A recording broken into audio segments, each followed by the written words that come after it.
Welcome, everyone, to What the Force. I'm Marie-Claire Gould, your host, and we are back for the finale of Once Upon a Time in the Outer Rim, The Mandalorian, Chapter 24, The Return. And with me, once again, is my good friend and yours, Alex Kane. Thanks so much. This is season 4 of our sort of Mandoverse show, and then we've had Andor and Obi-Wan along the way too. So it's like season 6 of us blabbing about Star Wars. I changed the name for Andor and Obi-Wan, but I used this for Book of Boba Fett. Yes. To be fair, this has been absolutely the best name for this show. Like where the show has gone throughout the course of the show and the end of it. Once Upon a Time in the Outer Rim should have been the name of the Mando Cinematic Universe. Kind of, yep. Disney, you're welcome to buy it from me at any time. Yeah. Sounds good. Before we get started, I did want to say I was just tired. I wasn't sick last episode. It was just very early in the morning. My voice just takes a little bit to wake up. It was very, maybe it wasn't as energetic, but people seemed to really appreciate our last episode. And there was a few other things I wanted to add to that once we get into kind of talking about the show. And we'll also do kind of a mini wrap up of the season and where we are with everything. But before everything, I want to remind people to like and subscribe. We cover this show from a deep dive into fairy tale and mythic perspective, using Joseph Campbell and other mythological influences. But there's something else we need to announce. And I'm so proud of Alex Kane, my apprentice. He has finally decided to start his own podcast. It's not out yet, but I'm very proud of you, Alex. Thank you. Yeah, I have my first interview for that like in a week, and then I suppose I'll probably announce sometime in May or the beginning of June. So yeah, hopefully it's something that people will like. It's a little bit different than anything we've done. It won't surprise people who are at all familiar with me, I don't think. No. But yeah, I've threatened to start a podcast for a year or two. So it was kind of like finding the sweet spot of like what subject I could really commit to on an ongoing basis and not get sick of or run out of guests and things like that. So seeking your joy, Alex Kane. I'm so proud of you. That's what happened. Yeah. Darn it. It fell together very quickly and I was like, oh, I'm doing this. This is very exciting. So I'm happy. And I have been very happy to support you from an emotional and knowledge perspective. So I will be one of your first listeners because I know you're going to send it to me before it gets released. And I will be singing the praises of it, of course, and boosting and telling people to listen, of course, for everything, because this subject matter is near and dear to my heart as well. Awesome. Yeah, it's I don't think it'll be too much of a leap for some people, but it's definitely, part of my career and journey that I want to kind of keep in touch with. And so, yeah, I think it'll be fun. I think it will be a one-on-one sort of format. And I think people will be excited to hear kind of who the guests are and what we talk about. So I'm very fingers crossed. Fingers crossed. And hopefully you still save some time for me amongst all of your popularity that I'm sure you're going to have. Well, I hope not. No, I think that they'll probably continue making Star Wars shows, and then you'll continue asking me to recap the occasional Star Wars show, and I won't be able to say no. So we'll definitely we'll definitely be back. We'll be back, but I'll just maybe be even busier with this stuff. I think it's awesome. I'll have a newfound appreciation for the audio production side of this whole thing. So yeah, once you excited. Start, you're gonna be like, oh, wait a second. Yep. It'll be fun. I'm very proud of you, Alex. I'm really excited to have the official announcement. This is like a pre-announcement. This is like a teaser. I'm very excited for the official announcement and for the list of guests. Yes. Yeah, we'll probably do themed seasons, and the first season was sort of the inspiration for the whole thing, and it will surprise nobody. So yeah. That's a great teaser. Surprising nobody. Yeah. No, but it's shrouded in mystery. Shrouded. All right, let's dig into just before we get into the return, let's talk about the previous episode with the spies. And there's a few kind of things that happened last week that I think, this is a season where I think that having the first two episodes and the last two episodes air on the same night would have been a better choice, because the spies and the return are two parts of the same episode. They're both directed by Rick Famuyiwa, and they tie together in a bow really well. But if you separate them, it makes less sense, I guess. In another universe, this is Rick Famuyiwa's first Star Wars movie for sure. Like, these final two episodes feel like his movie to me. Yeah. And a lot of people, since The Spies came out, and I didn't catch this, I blame being in another country and being very tired, tie to, of course, sort of from the Israelites who were wandering the desert, the 12 spies. These are like sort of scouts that were sent by Moses to find Canaan, and they ended up kind of doing the bad thing and not believing in God, and you know what? They ended up wandering the desert for 40 years. And so a lot of people have pointed out that the spies refers to the idea of being like scouts. And actually, there are 12 Mandalorians with helmets that come to the planet first, which is really interesting. Nice. Yeah, I found that they were called like the 12 spies or the 12 or 12 scouts, and they were searching for the promised land. In Exodus. This, in general, just sort of like, I don't know, puts a wet blanket on all of the speculation of who the other spy was, and that ended up disappointing a lot of people. Yeah, I was kind of like not all that interested in the whole mystery of the spies. Same. I'm very experienced with Jon Favreau's naming of episodes that don't always align to what you think that they should be. And so I never suspected, really, because I think I said, I don't think anyone's the spies, but if it is, it's Axe Wolves. Yeah, I was just kind of like, at the end of the day, I was like, if they're going to be, if there's another spy that we haven't found out yet, like, it doesn't mean we're going to find out in the season finale either. So like, I didn't want to get hung up on that. I think that was kind of a clever smoke screen, maybe. I don't know.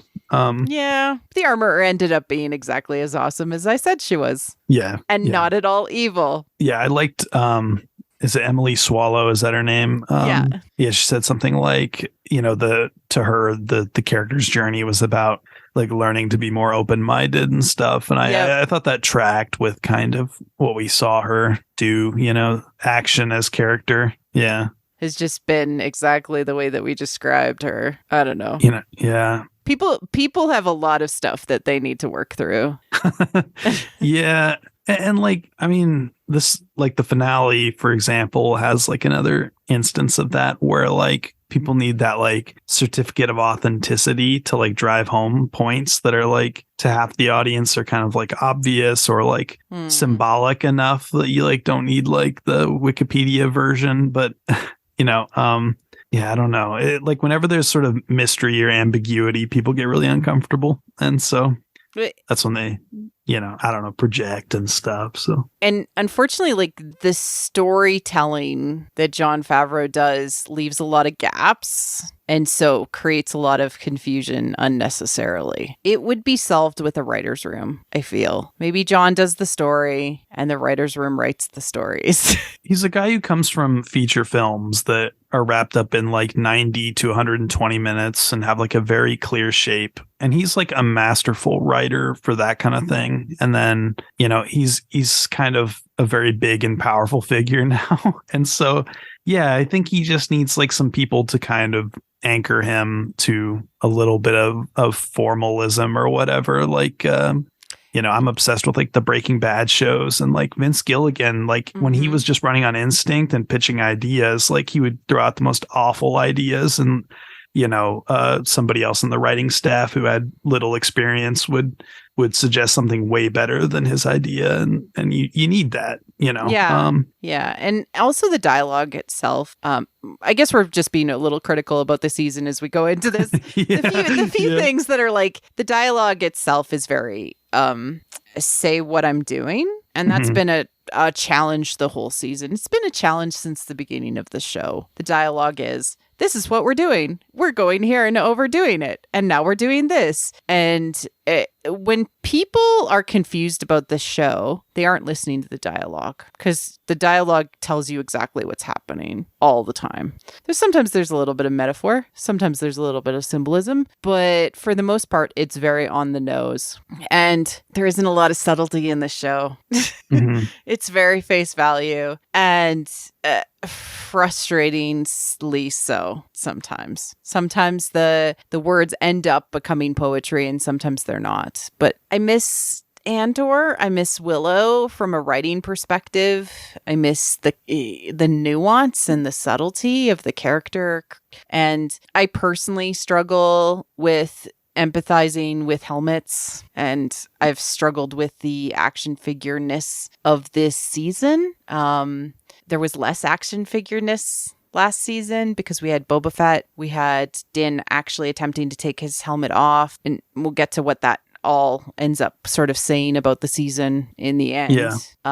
But the one thing I can absolutely say about this season is John is a better writer than he was before. And how do I know that? He knew how this season would end, and he worked towards it and wrote about it in the first episode. Yeah. It wasn't like that Deus Ex Machina thing that happened in season 2 that had everybody kind of scratching their heads or just kind of like, you know, not worrying about it because they're like, oh, it's Luke, you know, that kind of thing. The season feels like a direct response to the feedback he heard around his director's table in the behind the scenes of season 1. I love that little documentary series. Yeah, it's so good. No, but like everybody being like, why did you have to kill Quill? Why did you have to kill IG-11? And he's like, because I must. Yeah. Wait a minute. Must I? He's like the most likable, charming guy, but then he has such confidence and kind of. But it feels like this season is entirely based around that feedback, around that table. It does. I mean, yeah. All right. I think. Yeah, he's got good voices. I mean, the people he recruited to be part of his... Bryce Dallas Howard and Rick Famuyiwa are the best hires he's ever made his whole life.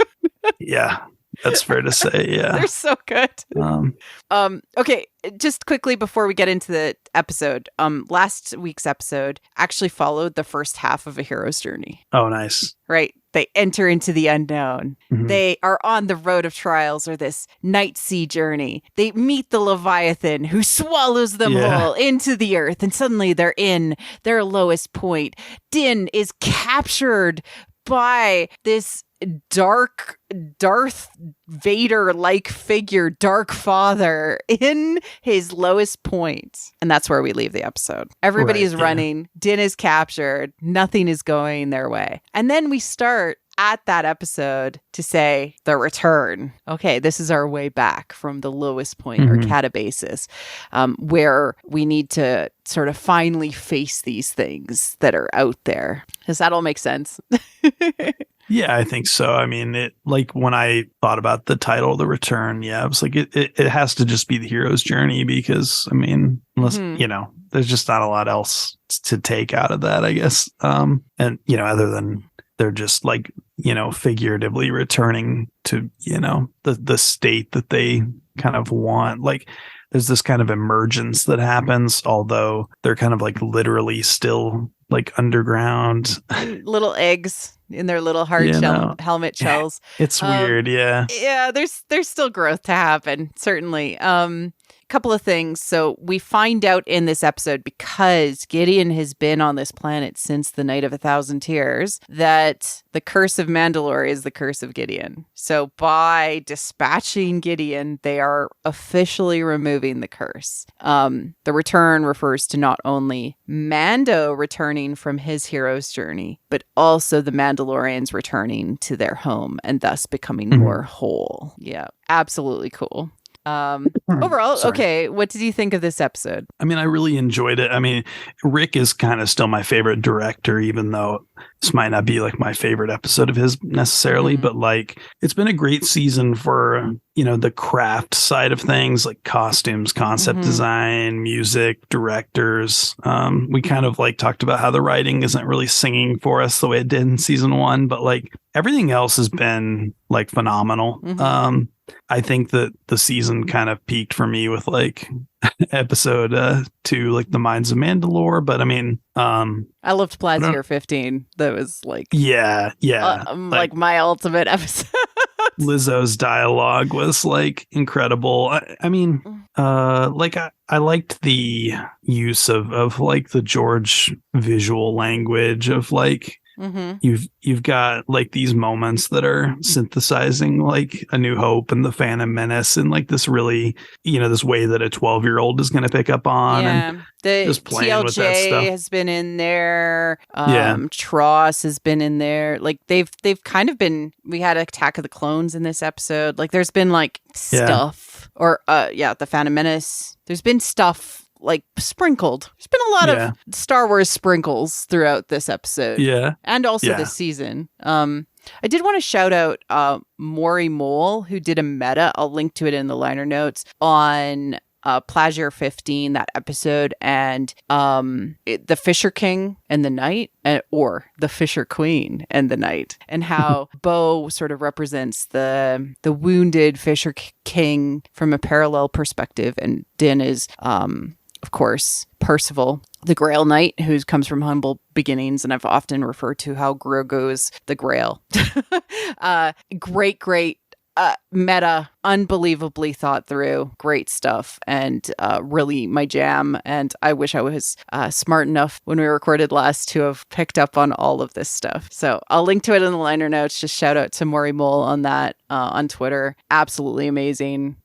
This episode I had a lot of fun with. It had a lot of action, and it felt very short from a story or from a character perspective. I feel like they had just done another 10 minutes of like character moments where like, yeah, maybe they're not taking off their helmets, but you have Bo say stuff like to Din and say goodbye to Din and Grogu, or you have Axe Woves adopt Ragnar, or you just have like a few more emotional moments, even with the friggin' helmets on. It would have done a lot more to like flesh out what was happening and all of those things. And unfortunately, there's a lot of like headcanons you have to like speculate on to fill in the gaps, and that instantly makes your brain go either happy or sad. If you're guessing at what the message or what the things that are going on behind the scenes are, you're taking away from what the story is trying to tell you. You already talked about how much it sprinkles with Star Wars flavor or Star Wars It Rhymes. And yeah, absolutely. It had that. I just wish the writing was just more solid, but that's been my wish since the beginning of the show. So yeah, I'm sure we'll talk about this more, but like with like, I'm a big fan of like Attack of the Clones and The Last Jedi, but they both have that kind of tension at the end where it's like, okay, this is an ending. It's a kind of ending where like this season 3, like this feels like a series finale that would be unsatisfying, right? Yeah, and I know why. Yeah. Okay. Yeah, I think I kind of do, but yeah, we'll dig into it. But yeah, it's a weird kind of tension where like people saw The Last Jedi and they're like, oh, like this is like episodes 8 and 9, but it wasn't. And you know what I mean? And I don't know, I got a little of that feeling here where I was like, I want more, and yet I don't want that much more. Like, you know, like I like where they leave things. I just I know that's not where they are going to leave things, and so it's kind of, I don't know, it's that weird, right? It's like teetering on the precipice of like, it's kind of satisfying in certain ways, and then but anyway, that's kind of the feeling it left me with. It doesn't make me it doesn't leave me with apotheosis of media where I can't stop thinking about this. Right. Like the idea that like I understand more about myself because of this thing that I have watched. It's the problem that like comic book like arcs like will end, and a lot of them are kind of like, okay, well, what does this leave us with? Like Peter Parker is still gonna struggle to pay his rent next week, and he's still gonna be not happy in his love life, and like all that stuff, right? Like is it a move to a more episodic structure than an overall arcing epic that they're trying to say something? It ends on this like beautiful happily ever after note, and then it's like in the same breath we know that they'll make Mandalorian as long as they can, probably. Yeah, I have thoughts on this. I know why they did that. I do. Sounds good. We'll get to. So we start out the episode and Axe Woves leaves like a frigging rocketeer into the upper atmosphere. And I apologize, Axe Woves, for ever doubting you, sir.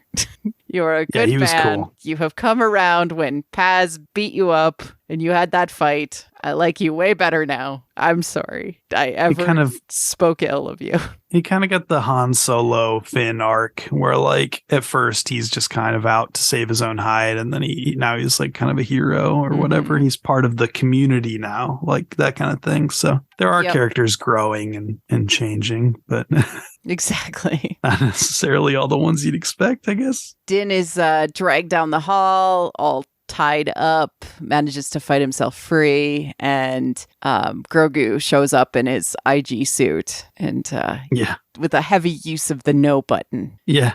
Helps Din get free and then sprays him with the healing Bacta. Yeah, that's handy. And I love this line from Din. I need you to be brave. We're heading in. We got to fight Gideon. We have to end this here. And this is like super important from a hero's journey perspective when you're faced with the possibility of death. It's all metaphorical. You have to like go in and understand that you can die, but that this is worth this transformation, this thing of like fighting your shadow or confronting the darkness within you. The darkness within Mandalore is deeply, deeply important. And so heading to death and facing it is key to actually look at it and be like, yes, I'm going to confront you, Vader. I'm going to confront you, Gideon. There's a lot of the Empire Strikes Back in this. Yeah, definitely. The Mandalorians escape and Axe Woves to the rescue. He gets the ship and is just like running down the halls yelling, Bo-Katan needs her help. I'm like, I'm so sorry. You had some slight redemption, but you didn't really need it anyways. You're so cute when you run around and you save everybody. Just, yeah. Oh my gosh. I enjoyed the Mandalorian like posse call. Posse call. Like Axe going to the Imperial ship, to the fleet, and like calling everybody. Yeah. Yeah, when he's still up in the sky. Yeah. Yeah. That was good. Yeah. And then they all drop onto their ships and come to the rescue. Yeah, good. Right. And then he's in that spot of like taking all the heat for it, right? All the TIE interceptors sort of come for him as a result. And it's very like Haldo as well. Like there's a lot of TLJ in this episode. Mando is with Grogu needs to go and find Gideon and is stopped by force fields, and so calls for R5 for help. And we enter into simultaneously the weirdest and best sequence I have seen in my entire life. What is the weirdest part for you? It is the shields and how there's guards between each shields. Sure. Yeah. And they're like the new white troopers and like the Beskar alloy. Yeah. But like they're between there's two between each shield. Makes me think of like in Skyrim dungeons, like the skeletal like Draugrs or whites or whatever they're called, like the basically like zombies coming out of the catacombs, like in but there's only two of them at each shield point. If there's one shield, how are they? Okay. So this just reminded me of American Gladiator, Oh, okay. where you just have to fight the first gladiator and then you get to fight the next gladiator. It was fine. It just was a little goofy. I'm like, what if you needed to pee and you're like in the middle of all of the shields? You need to go to the bathroom. No, you can't. You have to wait for your shift to be up. Kind of a fun role reversal, like we talked about in, I think it was like the first episode of this season or the second episode of this season, where R5 was kind of a coward, right? Right, R5 yeah. was like, He got to be very brave. Yeah. but yeah, like Mando was using him as like a shield, and here it's more like, I don't know. It's like they're both being brave together instead of both being cowards. But I don't know. It was nice. But I mean, the whole reason to do this is Mando has no weapons, so he can fight two people on his own without weapons. So we'll just have them in between shields. It just feels a little like, why? I don't know. The Empire doesn't have any railings. Yeah. R5 thought that as he fought with a bunch of police-like mouse droids, and one flew off the edge. He's like, why does the Empire not like railings? Oh, well, I have jets. Jon Favreau needed a threshold for sure. A threshold and a trial for Din Djarin to go through. And he literally goes through it and gains weapons as he goes. Oh, okay. Yeah, levels up.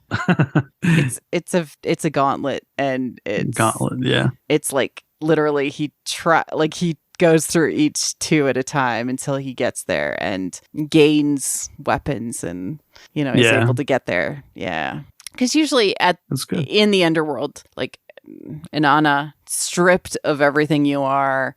There's a theme to that when you're in the underworld, and he was able to get some stuff back so he could actually go and fight Gideon. Interesting. They enter into the next room, and we are faced with a very pickled Snoke type situation, which is Gideon's clones. Yeah, the clones are weird, right? It's kind of a weird thing. Well, and it's even Gideon like said to the other people, like, cloning is your thing, Brendel. Yeah. Project Necromancer's your thing. But he's been doing this his whole time. Yeah, the ace up his sleeve or whatever. Yeah. He just wants like every tool from the toolbox, like, and to kind of just control everything and not show his hand. Yeah, it's very like Frankenstein-esque. Like Dr. Frankenstein-esque, like mad scientist, like always trying to create the best version that subverts nature. And he's cloning himself to be the army, which is always so like he views himself to be the best thing, except for the fact that he doesn't have the Force. Yeah, very like ego driven. Whereas Palpatine almost is like the opposite of that, right? I don't know. Is he? I don't know. Like, I guess it depends on what you make of that, all the Exegol stuff. Yeah. But it's kind of like, I'm all the Sith, like we are one. Like there's not as much ego to it, in my view, I guess. But he's very, manipulative. So it's like how, you can't trust like every single thing he says. But to me, it feels like cloning is used thematically in the same way that we have the horrors of the Death Star happening, right? So sure. Yeah. It's just a way to control, and create something horrible that can destroy a lot of things. He's just trying to create a big army, unstoppable, right? But it's not like cloning in the Clone Wars, which ends up creating victims. Sure. Because we never actually end up seeing them, even though Gideon is sad that they died. Yeah. Like, well, I think one sort of wakes up right before they kill them all. Right? Yeah. There's like a little moment of horror, and it's kind of like, I don't know. I felt a little bad for the clones. I was like, well, did they do anything? I don't know.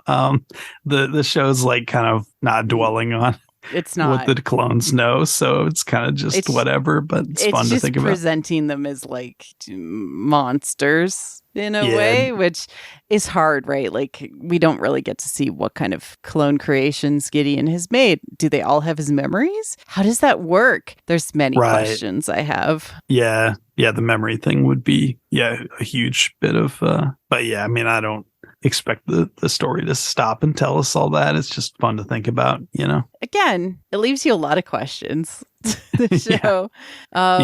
the Mandalorians who have fled before are taken by the surface dwellers to underground but surface caves and gardens that are like near the surface but protected by kind of caves, and using them, they have actually built gardens and have been farming and have caches of plants. And this is like the rejuvenation of things that have been kept, or that Mandalore used to be before all the clans were fighting and before there was constant civil wars for many years. We don't know how long, but civil wars amongst the Mandalorians caused things to, die out. And since the Mandalorians left, life found a way back. And so traditional things had come back and had been given the space to grow. This is deeply, deeply important because every time that you die as an individual symbolically, you need space, you need time to experience regrowth, rebirth. And I couldn't stop thinking about that line from Jurassic Park, life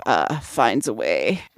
Yeah. There's an implication that like as they rebuild, like things are going to be better than they were before because just the sort of natural progression of things had like they thought like a lot of these things were dead and gone, but they found them, that kind of thing. Yeah. And like secret wisdom that has been found because you allowed for a life cycle to happen for your planet, which is like, that's cool, John. Oh, I love it. The metaphor is really cool. And like, I love it when Star Wars does, and suddenly things are greener. Suddenly there's growth. Yeah. Suddenly there's rebirth. That's great. I love that symbol. Yeah, like Filoni and Kennedy are big like Miyazaki fans, right? And so this kind of made me think of they've done a lot of stuff with like Nausicaa and the sequel trilogy. This reminded me of Princess Mononoke. That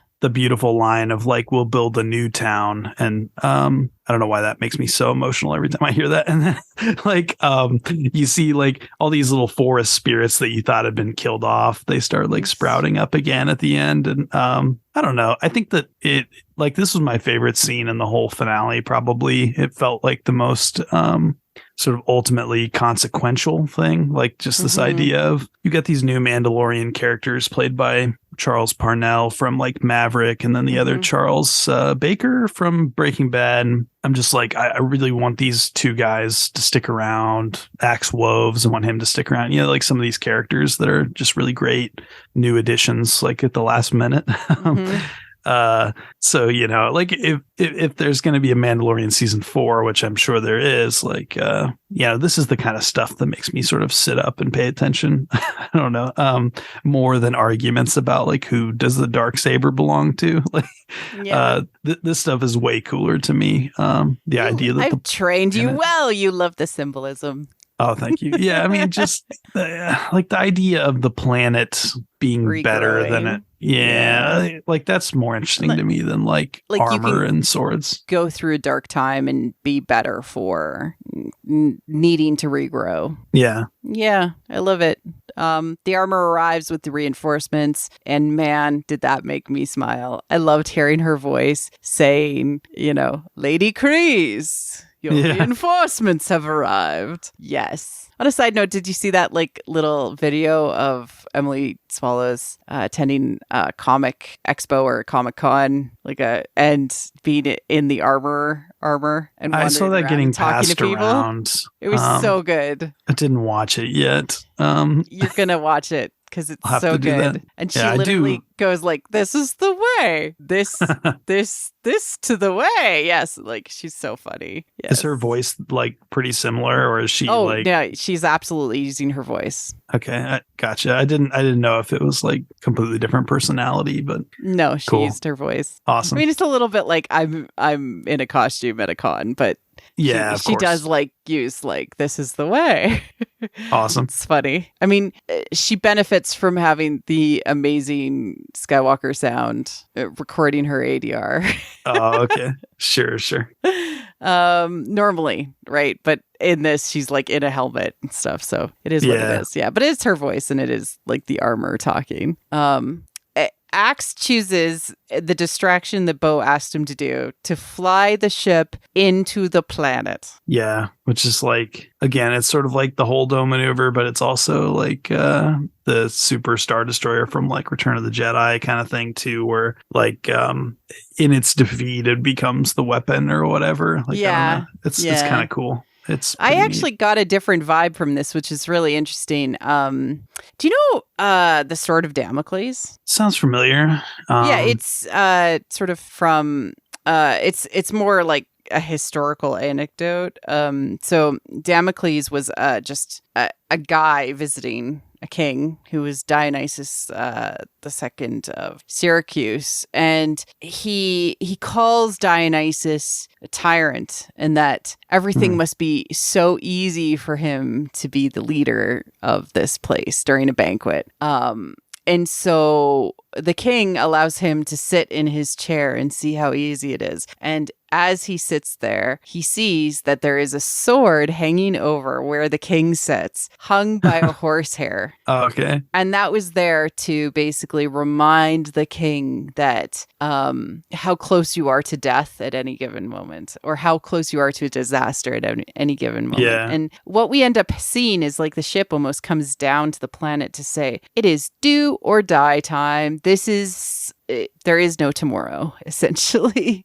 And it comes down straight in and destroys Gideon's facility. Din and Gideon are kind of like fighting during this dramatic ship fall situation, and we notice that Gideon's armor has like power. It's like powered. It's like an Iron Man suit. Yep. Is that the Dark Trooper armor of yore? I mean, like the Dark Troopers from like the old video games, like I want to say like Dark Forces 1 and 2, maybe, like they were power armor suits, as far as I remember, like just like giant, almost like the red robot from like Disney's The Black Hole. Like that's what the old Dark Troopers kind of looked like, I believe. Just like that sort of wide-shouldered Iron Man with like a stormtrooper face. So yeah, I mean, I think that's kind of what it is. He talks about how he's like made the new and improved Dark Trooper suit with the Beskar. So it's like Gideon's whole thing is that he continually like, steals from these cultures and then like sort of perverts what's great about them, instead of like this very ceremonial sort of analog armor that is like made in a forge. It's like sort of the Walmart Bass Pro Shop version of what that armor is. And it's like powered and gives him like super strength with these gauntlets that you kind of I didn't notice the gauntlets until like he did the thing, but it's clearly like super strength. And one thing I did really like was his sort of like subtly modulated voice. They kind of gave him like a Darth Vader, Moff Gideon voice. He's definitely Darth Vader in this. Yeah, like I enjoyed that. Yeah, like he represents like the curse of the Mandalorians and like the shadow of them, right? He even has like this cool helmet with like 4 spikes, like that almost look like a crown, which is cool. Grogu arrives in his IG bot and gets swiftly swept off with the Praetorian Guard to fight, which he, quickly abandons. Boba arrives with the Darksaber and tells Din to go and help Grogu. And so he does, and Bo ends up fighting with the Darksaber against Gideon. And you already buried, spoiled the lead, but the Darksaber ends up being destroyed by Gideon and breaking Bo's hand? ? I mean, he kind of squishes the Darksaber through her hand, and then she holds her hand after.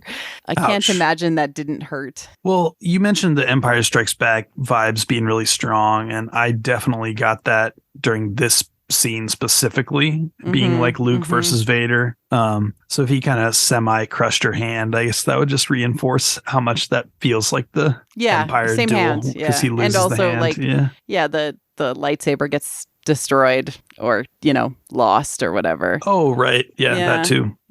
I mean, and so Gideon says Mandalorians are weak once they lose their trinkets, and I love that Such line. a bastard. He's so slimy. I really love that line because, you know, it's to say, oh, we're more than just our weapons. We're more than just this. And Bo gets to reply with Mandalorians are stronger together, and then we get Din and Bo and Grogu all fighting because, you know, the fight in the other room with the Praetorians. Yeah. These were like B grade. They were like not the A basketball players because Gideon asked for Praetorian Guard, but did Brendel send him the best of the best? No. He definitely sent the, like, you know, sub team or the practice team. Sure. Because they just got onboarded like yesterday and they're like, it's their first day on the job. Well, because, okay, Kylo and Rey, who are two of the most powerful people in the galaxy, fought 6 of them and had to fight 6 of them very hard, right? And like I one little green boy and his daddy took out 3. No, these guys were like, Brendel wasn't sending the best, quote unquote. But they all come to Bo's aid, and oh my god, this fight was a lot of fun. You had really great moments. By the way, if you're watching The Mandalorian, never play the game of drink alcohol every time that Din shoots or kicks somebody in the foot. Never, ever. You will be very drunk. Interesting. He shoots people in the foot or kicks them in the foot all the time. It's like a move that the choreographer really likes. Yeah. I wonder if that's like a Brendan Wayne thing or something. I don't know. Yeah, you're right though. You do see him like go for the leg with like kicks and stuff. He really does. And he shoots them in the foot too, as much as possible. Yeah. Maybe it's because they're not expecting it. Like I don't know. It's I can't unsee it now when he goes for the leg, but it's funny. You know, the fight is really cool. We have the kind of fire that cleanses the curse with the death of Gideon. I assume he's dead unless he has a clone or that was the clone. Somehow Gideon has returned. And the highlight moment, of course, the showstopper is Grogu using the Force to protect Mom and Dad in the middle. The third way, it's very sort of religious feeling. It's holy. It's got a tableau feeling. It's great. It's just like when he healed grief for me. Yeah, I mean, he did something kind of similar in season 1 too. So it's kind of like he's gotten better at that ability. Didn't have to pass out after. Yeah, that and then Bo being there too, like, yeah, it's kind of more of he's just more complete, I guess, in that way. I don't know, but then it sort of ends with them like separate and you know, and that sort of to be continued nature of it. We had a full denouement, like sort of like the Rebels-esque ending where we sort of see where everybody is and what they're doing. Yeah. You know? Ragnar is finally able to get baptized in the living waters. You know, Grogu has the, you know, add him to the song, please. He's very special and deserves to be a Mandalorian. And, you know, so Din is finally forced to adopt his son, even though everybody's been calling him his son this whole time. Yeah. Let it be written in song that Din Djarin is accepting this Mandalorian. Oh, I love her so much. Okay, so where is the song? Do they sing the song? Is it a cappella? I would like to hear the song. That's a great... I mean, we like in the book of Boba, they do the chant where they're like, Boba Fett, you know, so it's like probably something like that. I want to hear the song. But we haven't. Where are the songs? Where is Bo? This is a very new thing because we've only had like 2 episodes of song conversation, but I think that's the only time. Like, I think it's new. Like, your song is not yet written, and then suddenly it's everywhere. It's like he had an idea, and he's like, "Wait a second, this is great. I'm going to start using it everywhere." Okay, I want to hear the songs. Get some composers on writing the songs, please. I want to hear the songs. Yeah, I mean, I really liked the theme for Boba was great, and I don't know if like they're not sort of conversation came out of that maybe in some way, but maybe they're not losing their "these are space dwarves" rep though. Sure. Right. just have them all sing "In Lonely Mountain" from The Hobbit to do the album, put it on vinyl. Okay, where's the song? Give me the songs. Yeah, I want the Mandalorian songs. They could be good. I mean, they've got some solid composers on that Star Wars crew. So Yeah, just Yeah. have somebody write some poetry and give me the songs of the Mandalorian people. And this is where I didn't catch it when I first watched it, but literally we hear why Grogu and Din left. And this is the point, TM, of this whole episode. You must leave Mandalore and take your apprentice on his journeys. Oh, yeah. Din has become the archetypical mentor. He is now handing the torch to Grogu. He is now the lead of the story. They have to go on Grogu's journey. Interesting. They say it out loud. Yeah. That is exactly what she says. You must leave Mandalore, take your apprentice on his journey. And then, just to remind you of it, Grogu looks down at the water and senses the mythosaur, and the mythosaur opens its eyes because the power that he needs to grasp is deep within his subconscious, and he must learn to take it because the mythosaur is for all people, all of the Mandalorians, and is sleeping and needs to be awoken within himself. John is very surface level, right? Hey, he just told you exactly what's happening. Why does this show end with an ending? Well, because it ended for Din Djarin. Interesting. Yeah, I mean, he uses the same sort of choruses and motifs over and over, but it's like, where do you take it? And, people have that assumption that it's, the Carson Teva stuff, which is cool, but that makes more sense that she says about Grogu. It's going to be interesting. I wonder if that means less of Pedro Pascal, or I don't know. He's going to be there. He's just going to now be the mentor. He's not going to be the lead of the show. He'll be like the Willow. No, go. I am now the mentor. You're the apprentice. The apprentice is the one who has to transform. Grogu needs to finally transform. Do I think that they're ready for that? I have no idea. I actually think they're quite intimidated to take away the babyfication of Grogu. Yeah. I think that teenagers are universally disliked. I'm sorry, any teenagers that are listening to this episode. Teenagers are universally disliked. Look at Ahsoka in Clone Wars. I think they're very intimidated by the idea of making a teenage Grogu. It's interesting. Yeah. I mean, I don't like to think of who I was at 17. That was not the best version of me. It was but that's why myths exist, is to help in these periods of transition. And this is a really key one.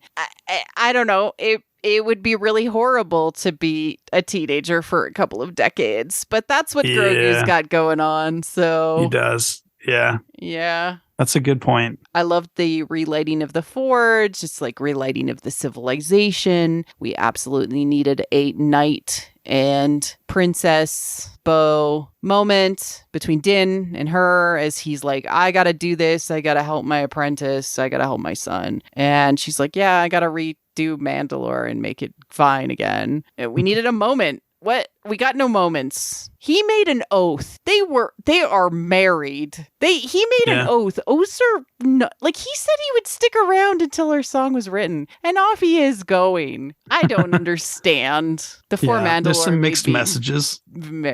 Poor Mandalore made me very touched. I loved it. Yeah, I did like that. Any other thoughts on this denouement of Mandalore? Feels healed? Feels good? It feels good. I mean, yeah, I like most of this stuff. There's a little bit of, contrast between the sort of the endness of it, and then the to be continued, but I guess that's to be expected. I did like that in The Spies, Grogu was trying to steal produce in the market and eat, and it was like, no, you can't do that. And then when they go to Carson at the New Republic outpost, he's getting chicken wings and tater tots or something, looks like, and he's chowing down, I think. So he kind of, that's the big emotional payoff there, I guess. He finally, gets to eat after 2 hours of killing Gideon. So yep, gets to eat. They go and meet Carson Teva on the base. They just fly up to a heavily armed New Republic base. I guess that's fine. And he offers him to be I'm used to being a bounty hunter. I will take these bounties and become your ranger of the Outer Rim so I can teach my boy things, and it can be his journey. And then, of course, there's, they get the IG head back. They return to Navarro. IG ends up becoming the Marshal, coming out. We have a healing moment of IG shouldn't have died in the first place. That's right, John. You finally listened to Rick after 2 seasons of him going, why did you have to kill IG? I don't understand, John. Okay, fine. IG-11 will come back. If IG-11 can come back, anyone can come back. Thank you very much. Yes. This has been my TED Talk. He now protects the city. Thus, Navarro is healed. And thus, we have a complete circle from season 1. Yeah. He has his little cabin with a tree and a pond and a frog. And now Din is in the background and Grogu is in the foreground. Yeah. And the circle, like, sort of irises in on him, right? Yeah, on Grogu to say he's next. That's why it's an ending. Yeah, I like that. And yet the Mandalorian still fits if they, call it that. The Mandalorian is the whole show, just like Rick is all of them, just like Rick Famuyiwa said. Yeah, he kind of reaffirmed that. That's right. But I think that like what Din needed, which was to accept Grogu as his son, is done. Okay. Which was what was opened by. Was it the best story? I don't know. It was good. Like, there's good feels. I enjoyed the episode, but 3 seasons of this just for a man to say, yes, I accept you as my son. Okay. Yeah, my kind of reaction to the adopting Grogu thing was to kind of internally roll my eyes and be like, well, I mean, that happened, years ago in most people's eyes. So yeah, it didn't feel like this big emotional beat for me, but I still, very much loved the image of them peacefully sitting, in their little house and playing with the frog. So, it's kind of, it's like a huge net positive.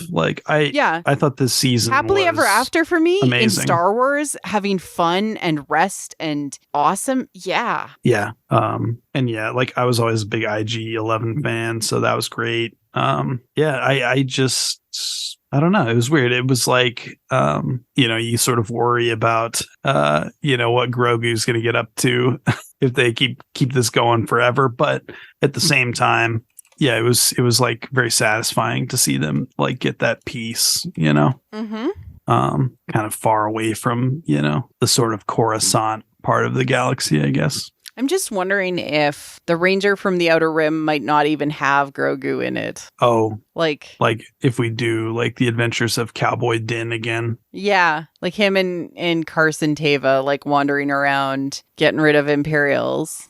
If he'll even bring Grogu with him. It's very strange because the IG-12 thing, love it, like it, hate it. It was kind of like an elegant solution to the fact that Grogu is a tiny, tiny puppet. And and these are very spectacle driven action shows. And then that was immediately sort of tossed aside, and he's still that small innocent child who hasn't really spoken. And so, it does make you wonder.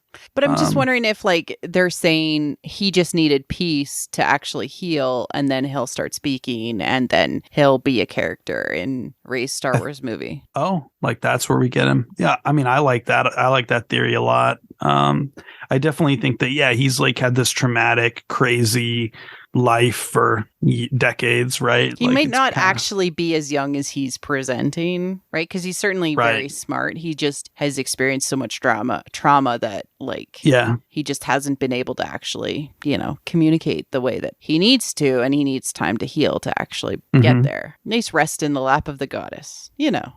I like in The Elephant Man, they think that, John Merrick can't speak at all, and then they sort of leave him alone for a little bit, and he's reciting Shakespeare or the Bible or something through the door, and they're like, wait a minute.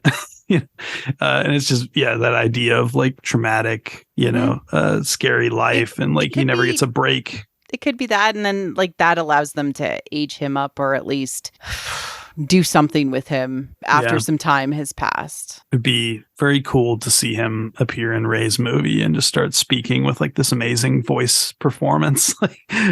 It'll be shocking, but it would be, I don't know, be a nice moment. I don't know if you'd get to voice him. I don't know. Tough gig. I was talking around with Joe Brennan, and he gave Grogu like a Yoda voice, and then he did it himself, and I was like, I prefer you giving him a British accent, a deep British accent, deep voiced British accent. And I was like, Yeah. that's just like super fascinating to me, like how much it would like screw with people, and I kind of like the chaos it would bring. In my head, I'm like, get like Daniel Kaluuya or somebody, like, you know, I really don't know. Like they need to get a good voice for Grogu to be worthy of Grogu. And yeah, I don't know. Yeah, it'll be good. I hope he's in the Rey movie. Yeah. I just think it would be really cool. I don't know. Yeah. Yeah. So yeah, headcanons out of this episode. There was a cut scene with Din and Bo where they were cute, and he swore to return one day once Grogu was, able to be on his own and could, take the creed, be off on his own. And Ragnar was adopted by Axe Woves, and none of the paper thin plot holes existed. And yeah, how'd you feel, Alex? I mean, yeah, I like the Din Bo ship or whatever. Like it does feel kind of like in Mass Effect 2 when like I had romanced Liara through the first Mass Effect, and then in the second game it was like she was nowhere to be found. Like, so is Din gonna just have that experience where they're just apart, or is it gonna be like a Han Leia thing where they have these sort of multiple lives that they carry out where they're hopping from planet to planet? I don't know, but yeah, that guy doesn't get a lot of breaks, unfortunately. He's always off doing something on some ring world or some swamp. Oh man. Yeah, I assume he'll pop up in for an episode of whatever the Heir to the Empire stuff ends up being, the spin-offs and all that. Yeah. You mean Din? Yeah, I would imagine he shows up for like an episode of some of the other shows, maybe. I don't know. I was always expecting Boba Fett and all of the other Mandalorians, like Boba Fett, to be included in the Mandalorians of the retaking of Mandalore. I did too. Yeah, I don't know. Like the whole thing with the Rancor and all that. Yeah, where was he at? What was he up to? I don't know. I had the same thought. Being a daimyo on Tatooine. Yeah, I guess you could just say that. I guess if you die on Tatooine, you're stuck there forever. Yeah. Yeah, I don't know. I don't know what Boba gets up to. I assumed Boba would want to go to a planet with like an ocean because of his dreams about his childhood, but no, desert planet. His hair just doesn't work with ocean atmosphere. Merclary's bald. I know. Anyways, I have to say, like, Book of Boba Fett really humanized Boba Fett for me, like, a lot. Yeah. I don't picture him in the mask anymore. Or in the helmet. I only picture his face, and good on the creators for doing that. Yeah, like, I mean, I've always liked Tim as like an actor and stuff, and he was great in Attack of the Clones, and but yeah, it was like hard to associate him with the son character, so it's kind of nice to get that continuity and closure. As weird as Book of Boba Fett was, like, I feel like it'll age better with time. I don't know. Yeah, I had a lot of fun with it. I mean, everybody has their gripes about it, and it kind of, it didn't like change my life, but I mean, I loved it at the time. It was. I enjoyed talking about it with you. Yeah. I feel like, and I could be wrong. Like, they could be like, and that was the first chapter of Din's life, and now we're on to the next chapter of Din's life. But it definitely feels like the words that the armor spoke is telling the audience, Yeah. Din is now going to be living his life for the advancement of Grogu. Not that he wasn't before. You have this weird thing that happened with Pedro Pascal, too, where it was like, he was definitely a successful working actor before The Mandalorian, but now he's like kind of a movie star, or could be a movie star. Yeah. So, I always kind of and like Last of Us in. was one of the hugest shows, right? Yeah. And that took like a year to film, and he's going to be, I think, in parts of Alberta and BC for the next bit. So. Oh, interesting. Okay, maybe for the snowy areas. I don't know. I think it's like West Coast vibes they need. So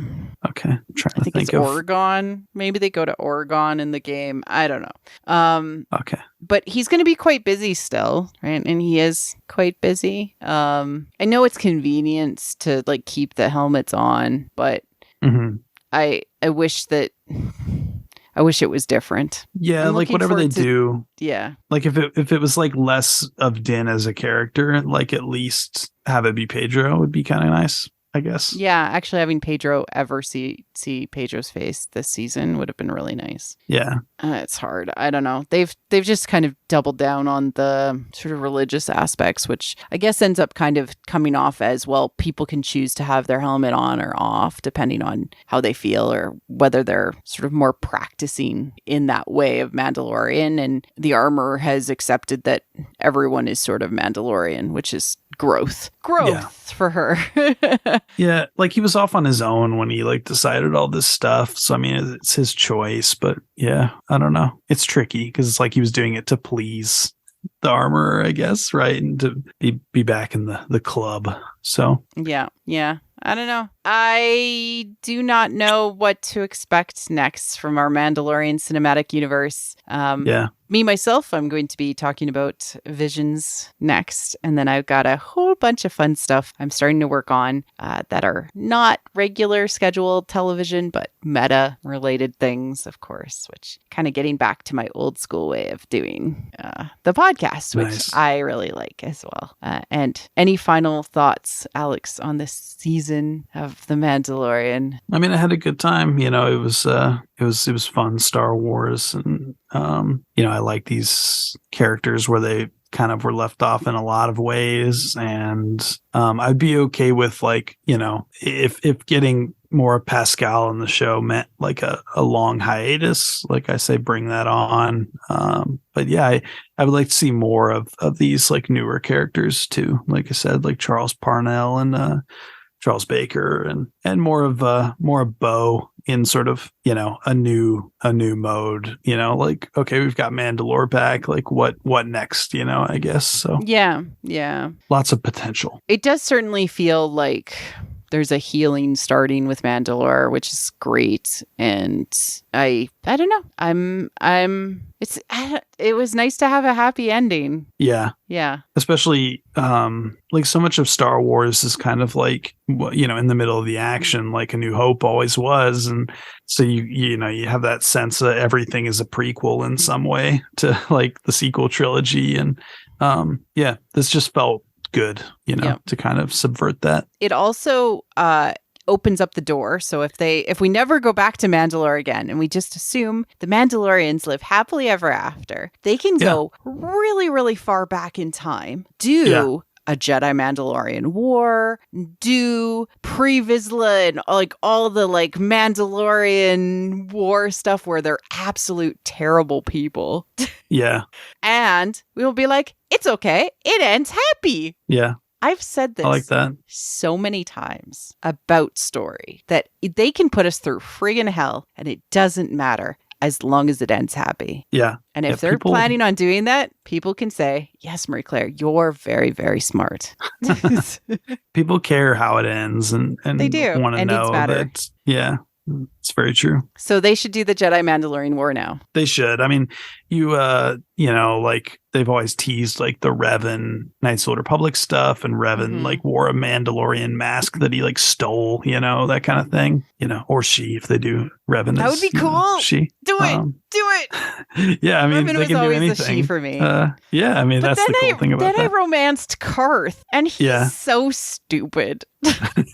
He's a very looking back on it, I'm like, there are better people to romance than Karth.